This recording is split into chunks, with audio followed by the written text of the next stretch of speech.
Welcome to my channel. I'm JC, and today's video is going to be an AuthorTube tag, the AuthorTube writing style tag, and I got it from the channel Melissa at HopeFull Happenings channel, and I'm just going to read the questions off my phone because I didn't print them out.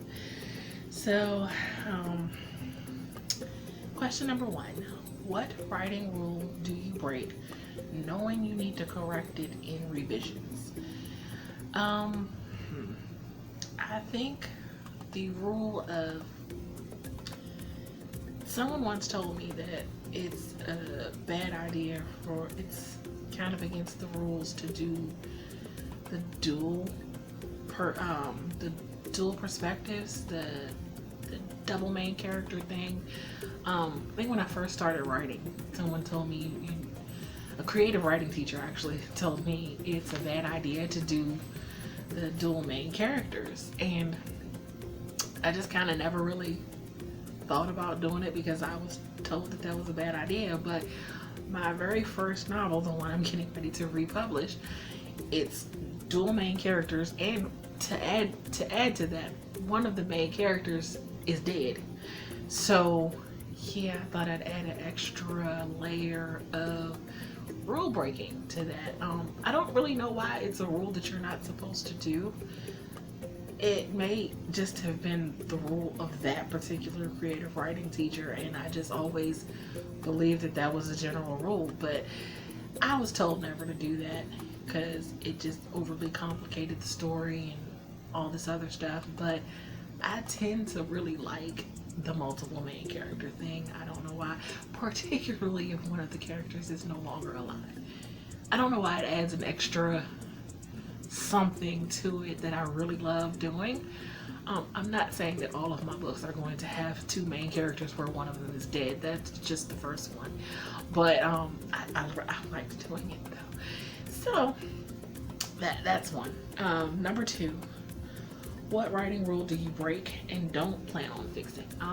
There are certain, I'm a bit of a grammar phobia person. Like I'm constantly on people about their grammar. I will correct someone in the middle of a sentence and be like, you know, that's not the way you were supposed to say that.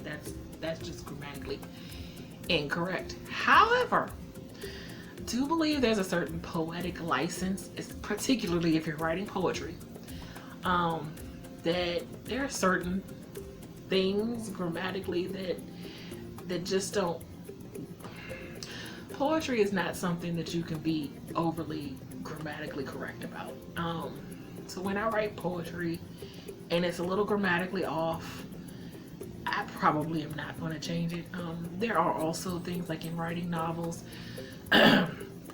you're writing and two people are talking and it's maybe some slang words, or slang words don't necessarily have a grammatical, like they're not grammatically correct, it's slang. So if that's the way the characters talk to one another, I'm probably not going to correct that. Question number 3.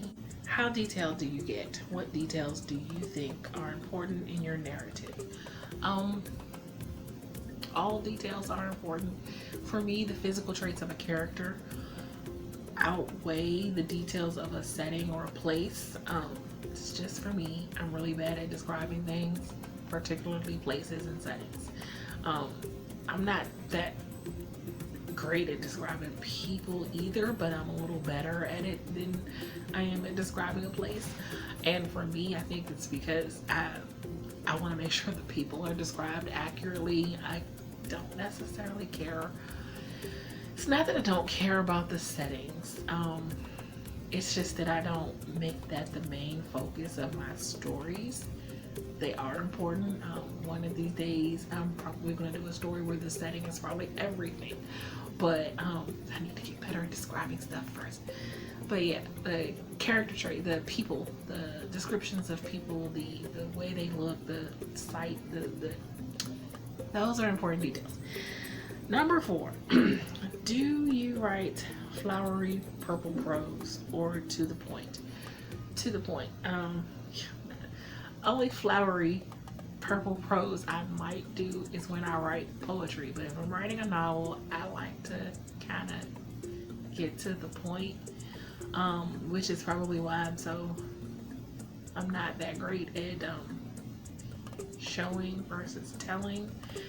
I am more of a tell person, and I just kind of say it, and I realize I have to work on my showing better, and I'm working on it. Number 5, do your main characters across multiple works in progress have similar dialogue styles?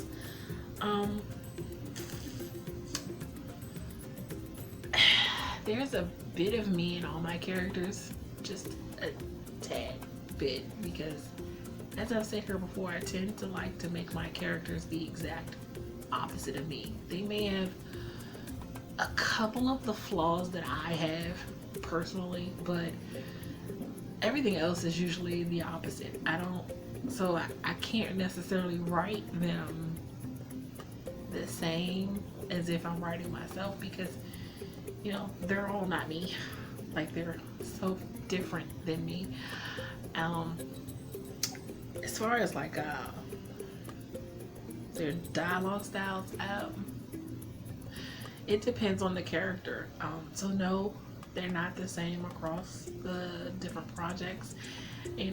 Some of my characters might be shy and reserved, and some of them might be a little bit more outgoing and eccentric, and there's always a touch of sarcasm in most of my characters. Not necessarily funny, but I like sarcasm. So people have told me that my sarcasm is funny, so I guess maybe that's the part of me I also put into my characters, although I don't see what they're talking about. But anyway, number 6, do you get voice right in the first draft? Probably not. I don't think you get too much of anything exactly right in the first draft. That's why it's the first draft. So, number 7, are you better at first or third person, present or past tense? Better at first person. If I've written in third person before, I tend to sometimes forget halfway through that I'm writing in third person and jump back to first person because I'm so used to writing in first person. I don't know that I've had a project that was totally in third person.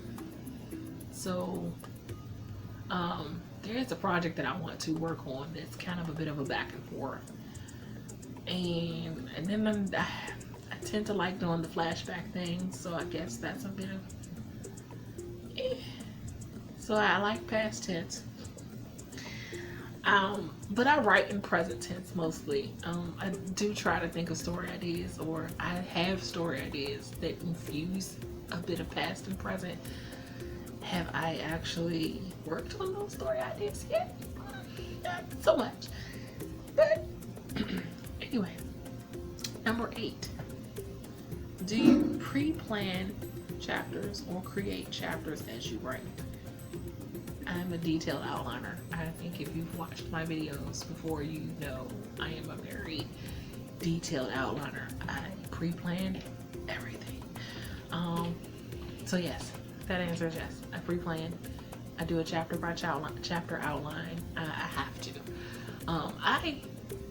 I don't want to make it sound like I've never pantsed a story before. My first novel that I'm getting ready to republish was completely pantsed. When I wrote the first draft, it was completely off the cuff. No outline, no nothing. I regretted it so much after the fact. I wished I had an outline. That is why I am so strongly for outlining. But so I have other novels that I had started before that one had gotten published that I had written off the cuff, just completely pantsed, and there's a reason why they did not get finished. This one got finished because it's a touch of a personal aspect to it. It's kind of some stuff I had to get out, and yeah. And then I ended up going back and kind of structuring it after the fact. But I had wrote the first draft completely pantsed, and I will never do that again. So, number 9. Favorite tropes, ones you use or plan to use across multiple books, and tropes you hate or never plan to use. I guess I tend to use the girl with a bad childhood trope, probably because it applies to me. So I guess that's one of the bits of myself that I put in my work.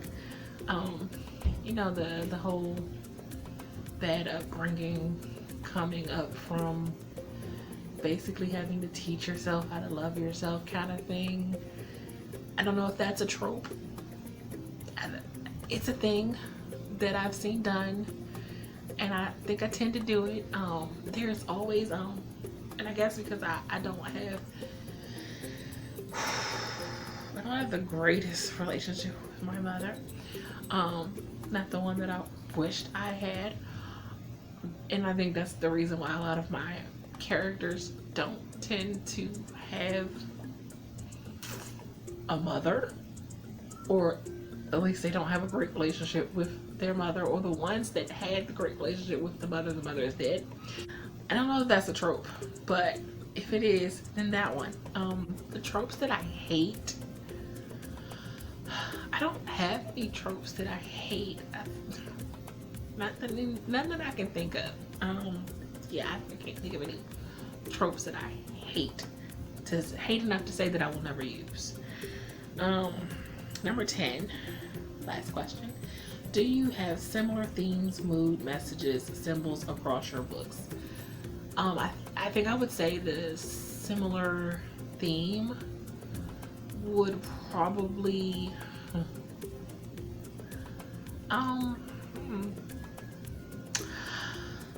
forgiveness is a theme across my books. You know, learning how to forgive others, learning that forgiving others is for yourself just as much as it's for them. It's actually more for yourself than it is for them.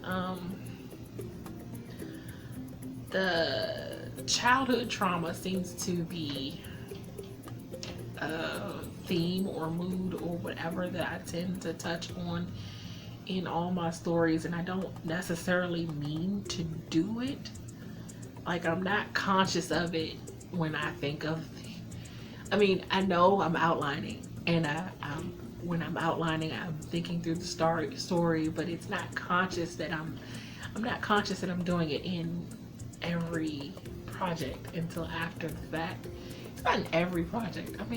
I have some stories that aren't about childhood trauma or surviving childhood trauma, but they tend to be along those lines, and survival and forgiveness, and that tends to be the thing for me.